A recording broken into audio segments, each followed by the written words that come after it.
Hello, ladies and gentlemen. How you doing? Sorry, too excited there.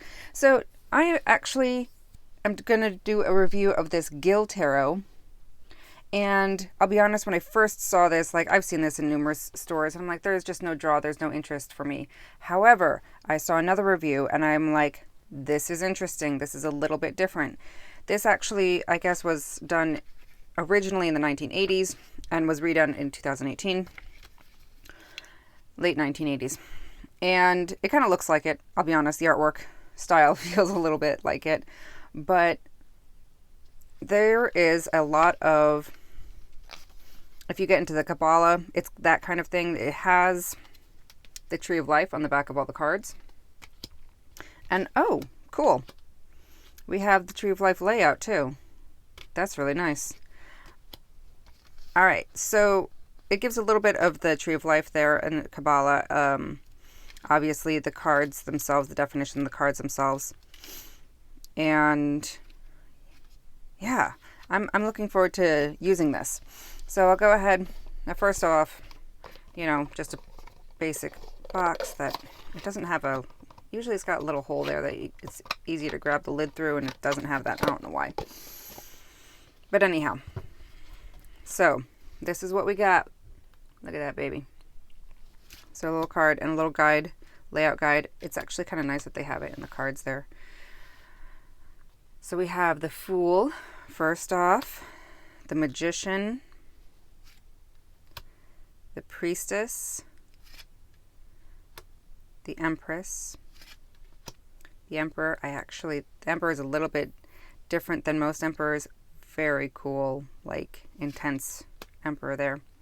The Priest, once again, it's like a Jewish feel almost to it. It's just really cool. The Lovers, the Chariot. This is a very active, fiery horse going on there. I think that's cool. Strength.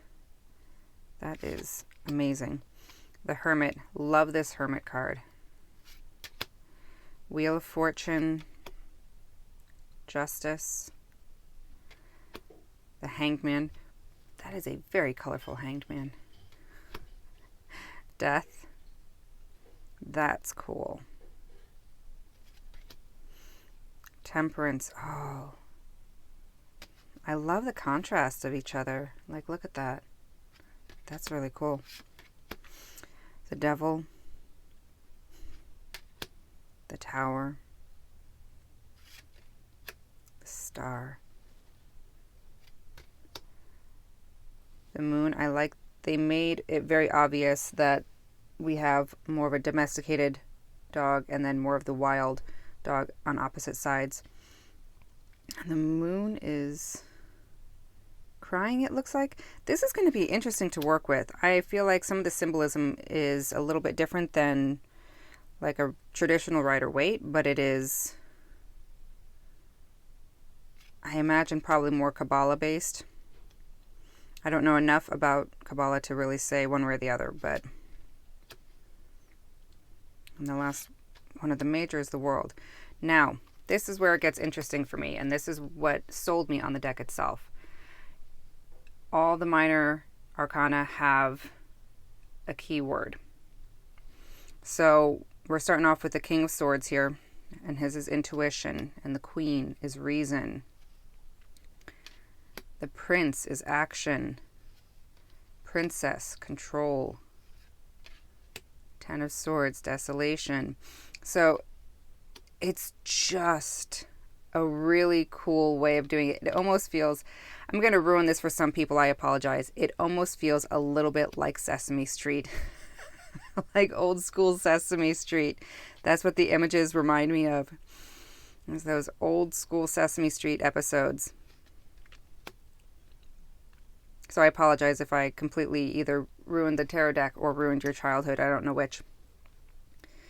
But I absolutely love the keywords. I love the, oh, look at this. This Three of Swords, this last sword is like curved around her.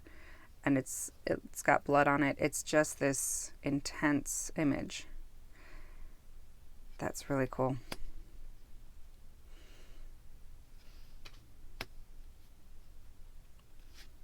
So yeah, the artwork is a little 80s. If you don't mind that, I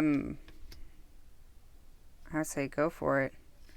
I just love the idea of all these keywords.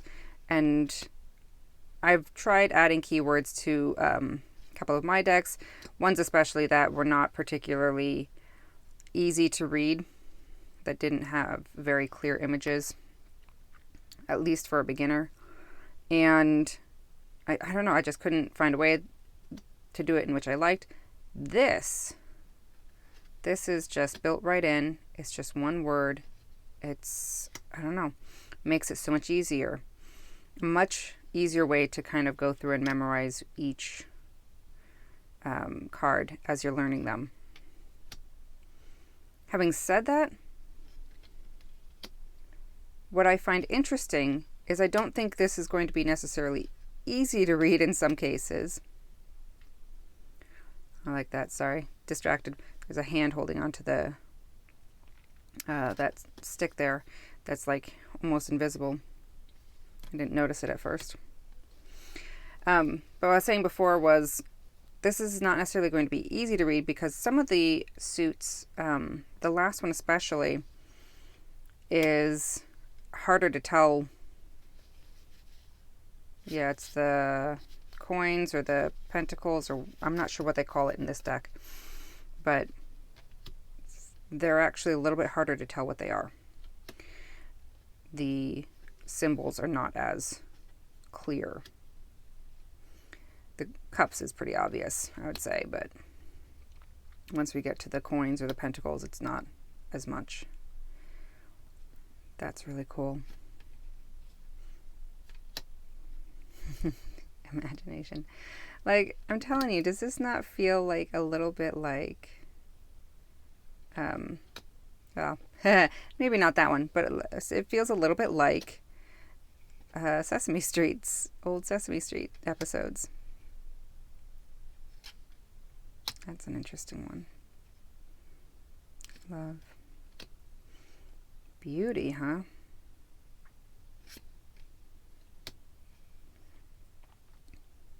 Consumption. This is, I'm sorry, here I am whispering to myself. I don't know why I'm whispering. Love. I love the keywords here. Like the images, especially for the royal, oh my gosh, the face cards. I've always struggled with the face cards, like how they differentiate from each other.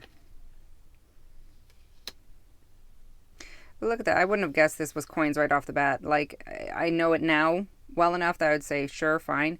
But if I was new to this, like, coins? Not sure. Maybe, kind of. I don't know. Like that, I wouldn't have associated with coins either. So this would be a difficult